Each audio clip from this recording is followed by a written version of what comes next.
കംബോഡിയയും തായ്ലൻഡും ലോകത്തിലെ ഏറ്റവും സൗഹൃദ രാജ്യങ്ങളുടെ പട്ടികയിൽ ഇടം നേടിയിട്ടുള്ള രാജ്യങ്ങളാണ്. കുറച്ചുകാലങ്ങൾ മുന്നേ വരെ ഈ തെക്ക് കിഴക്കൻ ഏഷ്യൻ അയൽക്കാർ പരസ്പരമുള്ള സൗഹൃദം തകർക്കാൻ കഴിയില്ലെന്ന് കരുതിയിരുന്നു. എന്നാൽ സമീപ നാളുകളിൽ ഉഭയകക്ഷി ബന്ധം അപകടകരമായ ഒരു താഴ്ചയിലേക്ക് കൂപ്പുകുത്തിയിരിക്കുകയാണ്. പോയ കാലത്തിന്റെ അവശിഷ്ടമായി തോന്നിയ ഒരു ചരിത്രപരമായ ശത്രുത വീണ്ടും ആളിക്കത്താൻ തുടങ്ങിയിരിക്കുന്നു. പ്രശ്നങ്ങൾ ആരംഭിക്കുന്നത് ഈ വർഷം മെയ് 28-നാണ്. മെയ് 28-ന് പുലർച്ചെ തായ്ലൻഡ്, കംബോഡിയ, ലാവോസ് എന്നിവ തമ്മിലുള്ള പങ്കിട്ട അതിർത്തിയായ എമറാൾഡ് ട്രയാങ്കിൾ എന്ന പ്രദേശത്ത് ഇരു രാജ്യങ്ങളുടെയും സൈന്യങ്ങൾ തമ്മിലുണ്ടായ ഏറ്റുമുട്ടലിൽ ഒരു കംബോഡിയൻ സൈനികൻ കൊല്ലപ്പെട്ടതോടെയാണ് സംഘർഷം ആരംഭിക്കുന്നത്. തായ്ലൻഡിനും കംബോഡിയയ്ക്കും ഇടയിലുള്ള ഏകദേശം 800 കിലോമീറ്റർ ദൈർഘ്യമുള്ള അതിർത്തിയിൽ വളരെ കാലമായി സംഘർഷവും പ്രശ്നങ്ങളും നിലനിന്നിരുന്നു. ആ പരമ്പരയിലെ ഏറ്റവും പുതിയ സംഭവമാണ് മെയ് 28-നുണ്ടായത്. സംഘർഷം സംബന്ധിച്ച് ഇരു രാജ്യങ്ങളും പരസ്പരം കുറ്റപ്പെടുത്തുകയും ചെയ്തു. ഇവിടെ സംഘർഷം രൂക്ഷമാകുന്നത് ഇതാദ്യമായല്ല. തർക്കം നടക്കുന്ന മേഖലകളിൽ ഒന്ന് 11-ാം നൂറ്റാണ്ടിൽ പണി കഴിപ്പിച്ച പ്രിയവിഹാർ ക്ഷേത്രമാണ്. ഈ ക്ഷേത്രമാണോ തർക്കത്തിന്റെ പ്രധാന കാരണമെന്ന സംശയം വളരെ പണ്ടേ നിലനിന്നിരുന്നു. തായ്ലൻഡ് കംബോഡിയ അതിർത്തിയിലെ ഡാങ്റക് പർവ്വതനിരയുടെ മുകളിൽ സ്ഥിതി ചെയ്യുന്ന ശിവന് സമർപ്പിച്ചിരിക്കുന്ന ഒരു ഹിന്ദു ക്ഷേത്രമാണ് പ്രിയവിഹാർ ക്ഷേത്രം. കംബോഡിയയിലെ പ്രിയവിഹാർ പ്രവേശ്യയ്ക്കും അതുപോലെ തായ്ലൻഡിലെ സിസാക്കിറ്റ് പ്രവേശ്യയ്ക്കും ഇടയിൽ ഇരു രാജ്യങ്ങളും അവകാശമുന്നയിക്കുന്ന ഒരു പർവ്വത പ്രദേശത്താണ് ഈ ഒരു ക്ഷേത്രം സ്ഥിതി ചെയ്യുന്നത്. 1907-ൽ കംബോഡിയയിലെ ഫ്രഞ്ച് കൊളോണിയൽ ഭരണകാലത്ത് വരച്ച മാപ്പിലാണ് ഈ ഒരു പ്രശ്നം.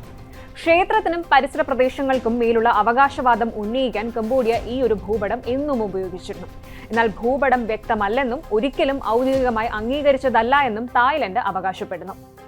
1962-ൽ കംബോഡിയ ഈ വിഷയം അന്താരാഷ്ട്ര നീതിന്യായ കോടതിയിൽ അവതരിപ്പിച്ചു.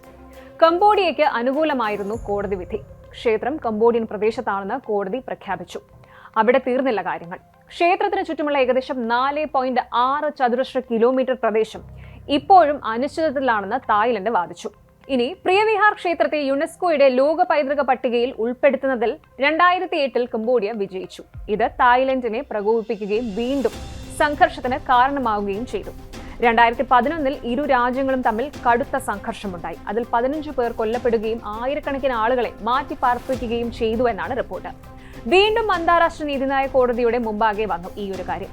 2013-ൽ ക്ഷേത്രത്തിന് മാത്രമല്ല അതിനു ചുറ്റുമുള്ള ഭൂമിക്ക് മേലുള്ള കംബോഡിയയുടെ പരമാധികാരവും കോടതി ഉറപ്പിച്ചു. ഇതുകൂടാതെ കൂടുതൽ സംഘർഷങ്ങൾ ഉണ്ടാകുന്നത് തടയുന്നതിനായിട്ട് ക്ഷേത്രത്തിന് ചുറ്റും ഒരു സൈനിക രഹിത മേഖല സൃഷ്ടിക്കാൻ കോടതി നിർദ്ദേശിക്കുകയും ചെയ്തു. എന്നാൽ അത് ഒരിക്കലും നടപ്പാക്കിയില്ലെന്നാണ് റിപ്പോർട്ട്. കോടതി പുറപ്പെടുവിച്ച അധികാര പരിധി തായ്ലൻഡ് നിരസിച്ചെങ്കിലും തർക്കത്തിന് പരിഹാരം കണ്ടില്ല.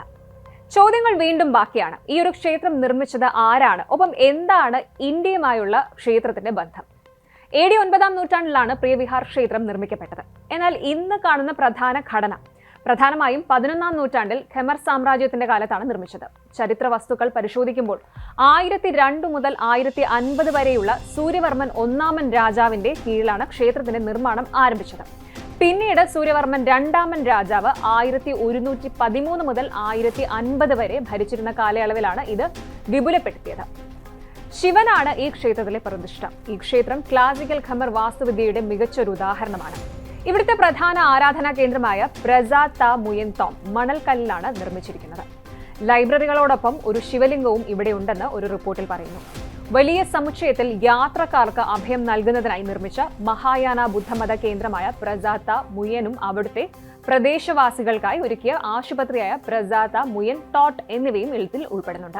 യുനെസ്കോയുടെ ലോക പൈതൃക പട്ടികയിൽ ഉൾപ്പെട്ടിരിക്കുന്ന ഈ പുരാതന ശിവക്ഷേത്രത്തിന്റെ പുനരുദ്ധാരണത്തിനും അതുപോലെ സംരക്ഷണത്തിനും സഹായിക്കുന്നതിനായി 2018-ൽ ഇന്ത്യ കംബോഡിയയുമായി ഒരു ധാരണാപത്രത്തിൽ ഒപ്പുവച്ചിരുന്നു. ഇനിയുള്ളത് ദേശീയ അഭിമാനത്തിന്റെയും രാഷ്ട്രീയത്തിന്റെയും പേരിലുള്ള അവകാശവാദങ്ങളാണ്. കംബോഡിയയെയും തായ്ലൻഡിനെയും സംബന്ധിച്ച് പ്രിയവിഹാർ ക്ഷേത്രം വളരെ പ്രധാനപ്പെട്ടതാണ്. കംബോഡിയയെ സംബന്ധിച്ചിടത്തോളം അതിന്റെ സമ്പന്നമായ ചരിത്രത്തിന്റെയും ഖമർ സംസ്കാരത്തിന്റെയും പ്രതീകമാണ് ഈ ഒരു ക്ഷേത്രം. രാജ്യത്തെ ആത്മീയ കേന്ദ്രങ്ങളിൽ ഏറ്റവും പ്രധാനപ്പെട്ട ഒന്നായാണ് അവർ ഇതിനെ കാണുന്നത്. ഇനി തായ്ലൻഡിനെ സംബന്ധിച്ചിടത്തോളം ഈ വിഷയം ഭൂമി സംബന്ധമായ ഒന്ന് മാത്രമല്ല. ക്ഷേത്രത്തിനടുത്തുള്ള പ്രദേശം തായ്ലൻഡിന്റേതാണെന്ന് പല ദേശീയവാദ ഗ്രൂപ്പുകളും വിശ്വസിക്കുന്നു. അത് വേണ്ടെന്ന് വയ്ക്കുന്നത് തായ് പ്രദേശത്തിന്റെയും അഭിമാനത്തിന്റെയും നഷ്ടമാണെന്ന് അവർ കരുതുന്നു. ശരിക്കും തർക്കത്തിലെ പ്രധാന പ്രശ്നം വ്യക്തതയില്ലാത്ത അതിർത്തിയാണ്. ഇരു രാജ്യങ്ങളും നിരവധി കരാറുകളിൽ ഒപ്പുവെച്ചിട്ടുണ്ടെങ്കിലും അതിർത്തി എവിടെയാണെന്നത് സംബന്ധിച്ച് പ്രത്യേകിച്ച് ക്ഷേത്രത്തിന് സമീപം ആ ഒരു കാര്യത്തിൽ ഇവർ ഇപ്പോഴും പൂർണ്ണമായി യോജിപ്പിലെത്തിയിട്ടില്ല. ചർച്ചകളും യോഗങ്ങളും പലതവണ നടന്നിട്ടുണ്ട്. എങ്കിലും ഇരുപക്ഷവും ഇപ്പോഴും ഈ പ്രദേശത്ത് തങ്ങളുടെ സൈനികരെ പട്രോളിംഗ് നടത്താൻ അയക്കുന്നുണ്ട്. ഇത് പലപ്പോഴും കൂടുതൽ പിരിമുറുക്കത്തിനും സംഘർഷത്തിനും കാരണമാകുന്നു.